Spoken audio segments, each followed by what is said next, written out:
Welcome to Canadian Politics is Boring.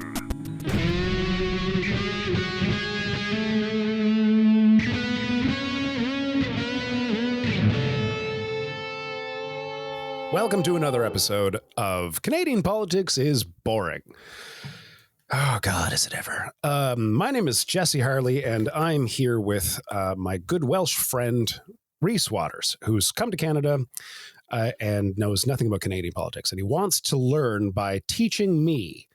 Now, I'm very uninterested in this shit. And so far, he's been able to make it a little entertaining for me and probably really entertaining for you. So, Rhys, thanks for having me on your show, man. It's a bit presumptuous.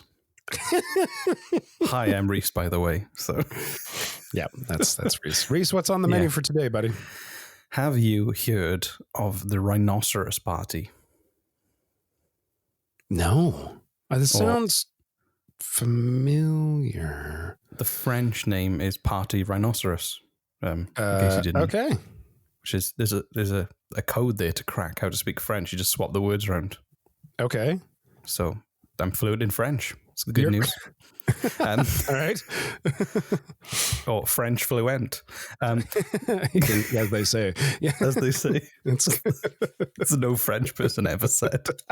So the Rhinoceros Party is a Canadian federal level satirical political party. Satirical political party. They're a satirical party, but they're a national party. What? Hold on. So meaning they're an actual party you can vote for? You can vote for them. They pay the money to take part. They field candidates across the entire country in Canada, and you can vote for them. Really? Yeah. Oh my God. Now I'm from the UK, and this is like a big deal in the UK. There's so many satirical parties in the UK. There's the. I mean, that makes sense. There's the Monster Raving Loony Party is the one that's been around the longest, and also there's this new guy on the scene called Lord Buckethead. Now,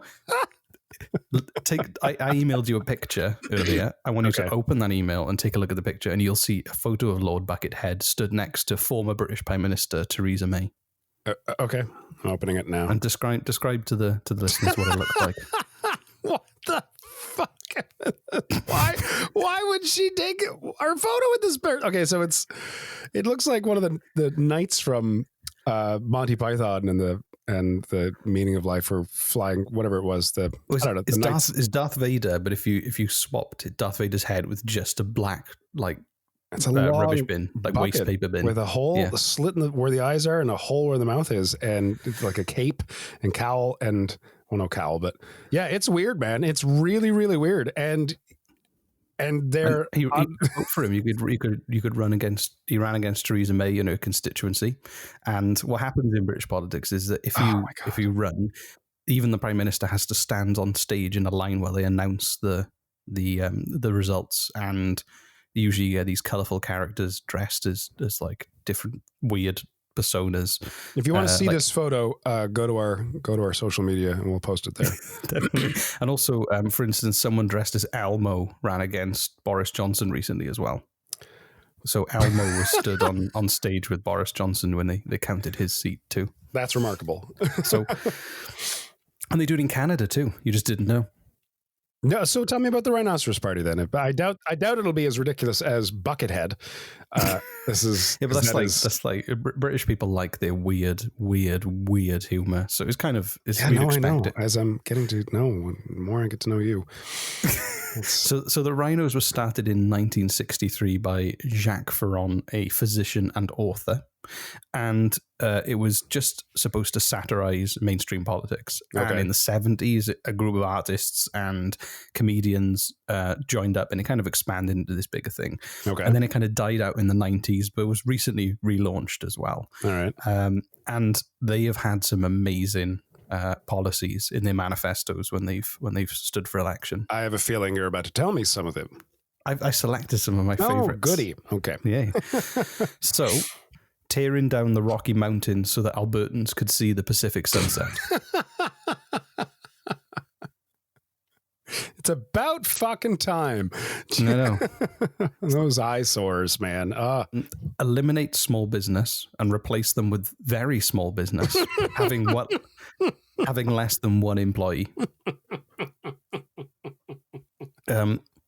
So building one nuclear power plant per household, including monthly distributions of lead underwear to Canadians. Indoor lighting would then be provided by radioactive citizens.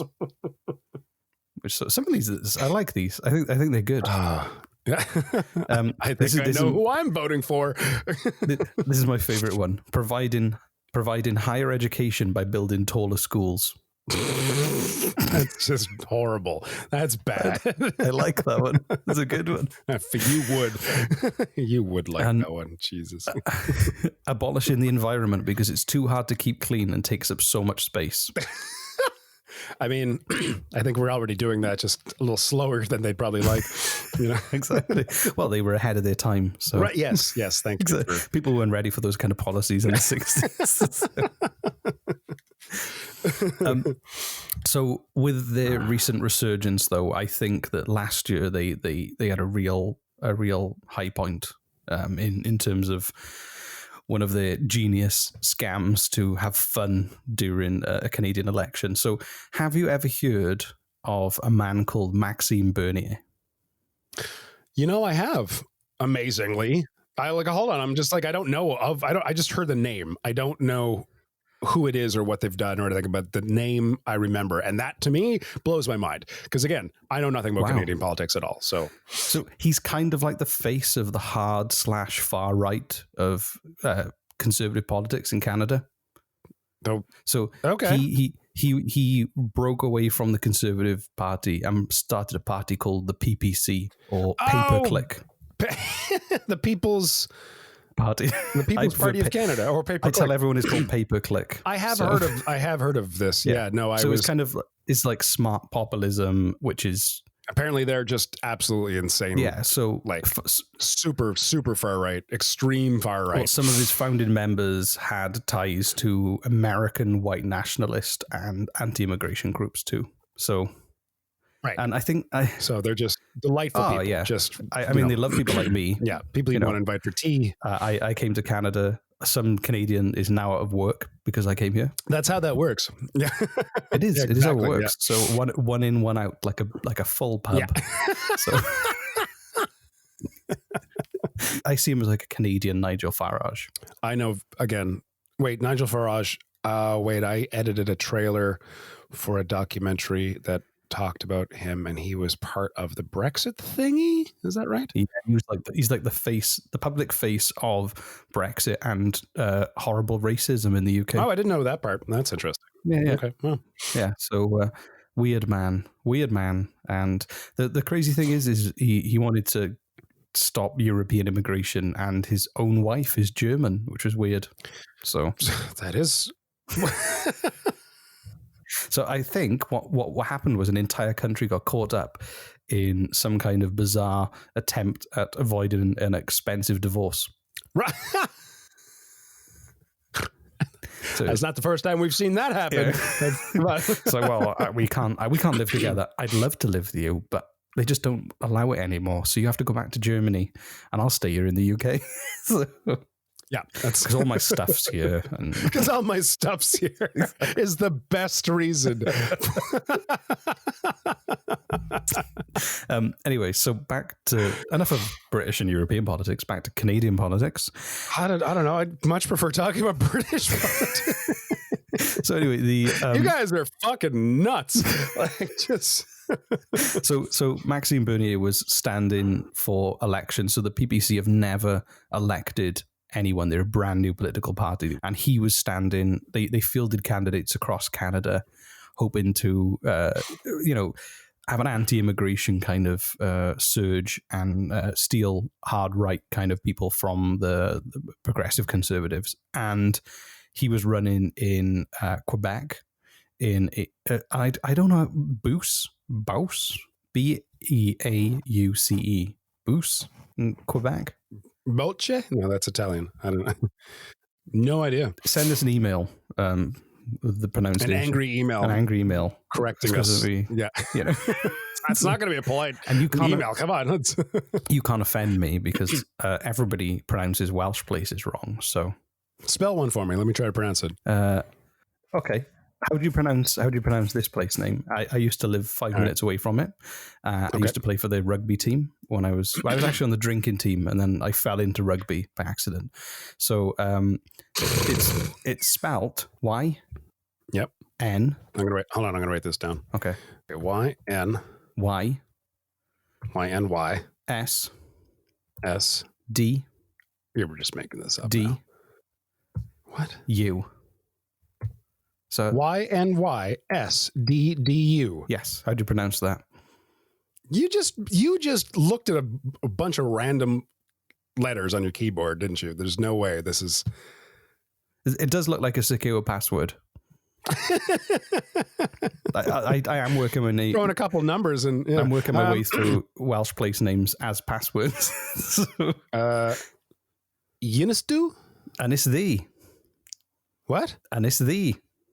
Ynysddu. Ynysddu.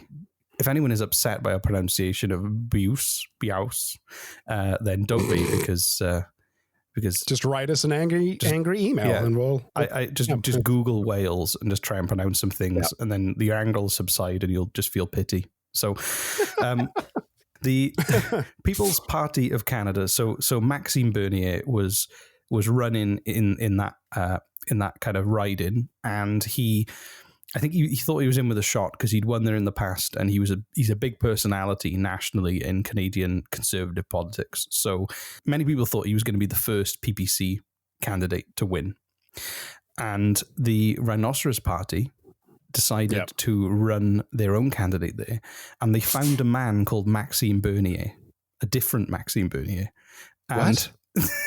So they found someone in that riding or near that riding to run against Maxime Bernier with the same name. Okay. They actually found someone named Maxime. That's legally? Legally, and his name was legally Maxime Bernier. And he agreed to run against the other Maxime. I was going to say the real Maxime Bernier. They were both real. The against the more high profile professional politician Maxime Bernier.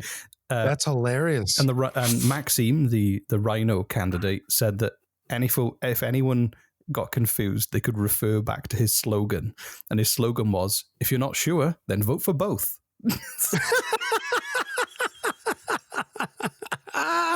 Which I think is genius. I think it's amazing.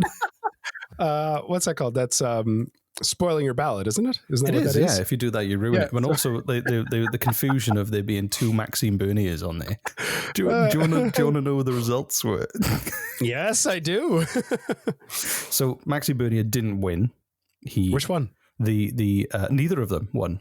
So the PPC didn't get... Surprise! Yay! The PPC did not get a candidate elected anywhere in Canada, which was good news because... that is good news. It was brilliant news.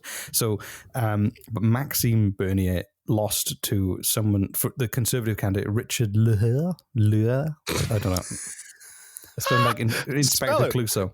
Lehaux. Lehaux. I don't know. I should know that. The Conservative candidate had just under 23,000 votes, which was 38.5% of the vote. Maxime Bernier had just under 17,000, so he had 28.3% of the vote. And then the Rhinoceros, Maxime Bernier, had 1,084 votes, so he had 1.8% of the electorate voted for him. That's amazing. And that's amazing. The other crazy thing is the Green Party only had 400 more votes than the imposter Maxime Bernier. Oh my God. So, which I found really funny. I mean, it's sad because they stabbed. It's really sad. So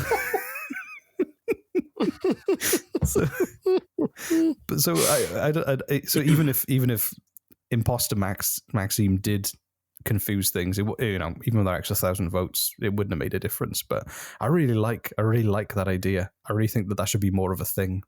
Funny. I'd legally change my name to run against somebody. Would you? No. Let's do it. No. No? No, I'm joking. I turned you back. But and so nationally, the PPC only had 1.6% of the popular vote. I'm really curious how many of the people that voted for the Rhino Party thought they were voting for the PPC. I know it doesn't say, but I kind of I think people who forgot their glasses, people who were in a rush. Maybe they'd left something cooking in the oven back at home, and they being very generous towards the people who are voting for the PPC here. Yes, they forgot their glasses and they're in a rush. That's why. I get the impression that 1.8% of the population are the kind of people who just thought it was pretty funny and wanted to support something. Like there was the UK sent a census around. Me and my dad and my brother, when I said religion, we all put Jedi down as our religion. There was a rumor going around that if a certain percentage of the population put Jedi down, it would become an official religion in the UK. And I think I remember that. Yeah. But that didn't actually happen, though, did it? In the census, when was this? 2001. In the 2001 census, and I was one of these people. 390,127 people put Jedi as their religion. Oh my God! Surpassing Sikhism, Judaism, and Buddhism. Oh my God! Making it the fourth largest reported religion in the country. Holy shit! So did it work? So it was not well. So Christian 70%, no religion 16%, chose not to respond 7.8%, Muslim 3.1%, Hindu 2.1%, Jedi 0.7%.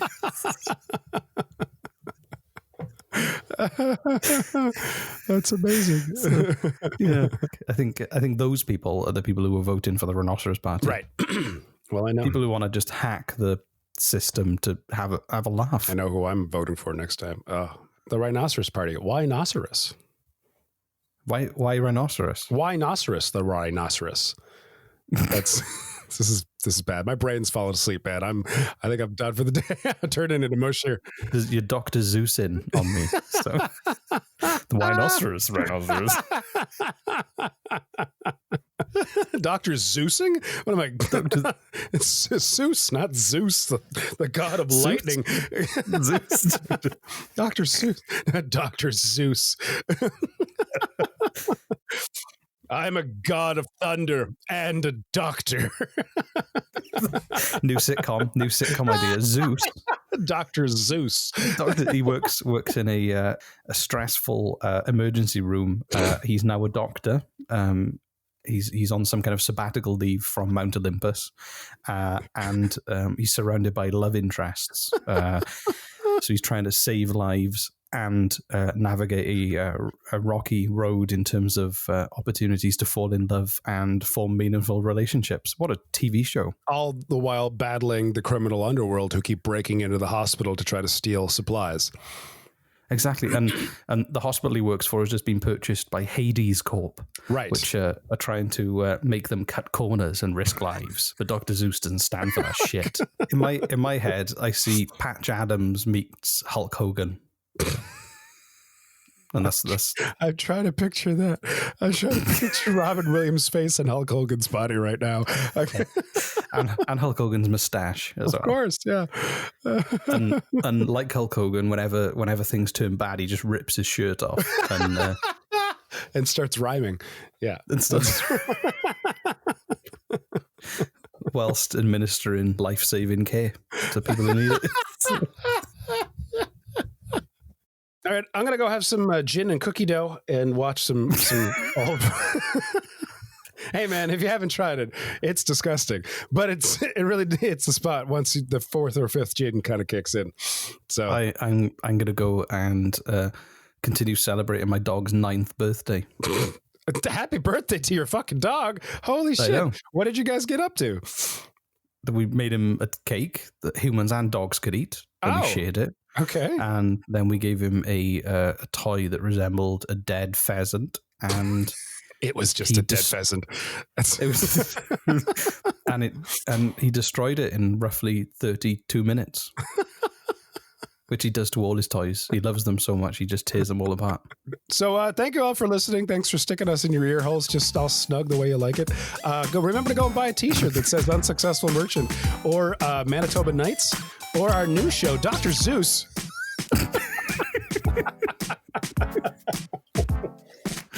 Oh, God.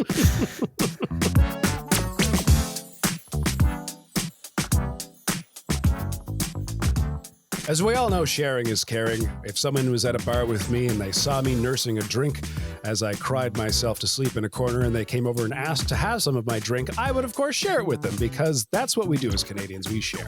And if you want to give back to our podcast because you enjoyed this, please just share it with your friends. Today is sharing day, and you just click the little share thing. And I tell you what, if you did that, if you shared it and you want to give us an idea for what we should talk about next and what Reese can make it into an interesting topic to try to teach me and try to make it as boring as possible, because give him a challenge, then write us at our email address. And our email address is... Do you have a pen and paper ready? No? Yeah. Okay. Do you want me to say it? Can you say it. Well, no, they won't misunderstand you because you've got your thick Welsh accent. Canadian politics is boring at gmail.com, if you couldn't guess. Actually, you should say... I can do it in a Canadian accent if you want. Yes, I'd love to hear that. Canadian politics is boring at gmail.com. Was that Canadian? That was... Am I Canadian? Yeah.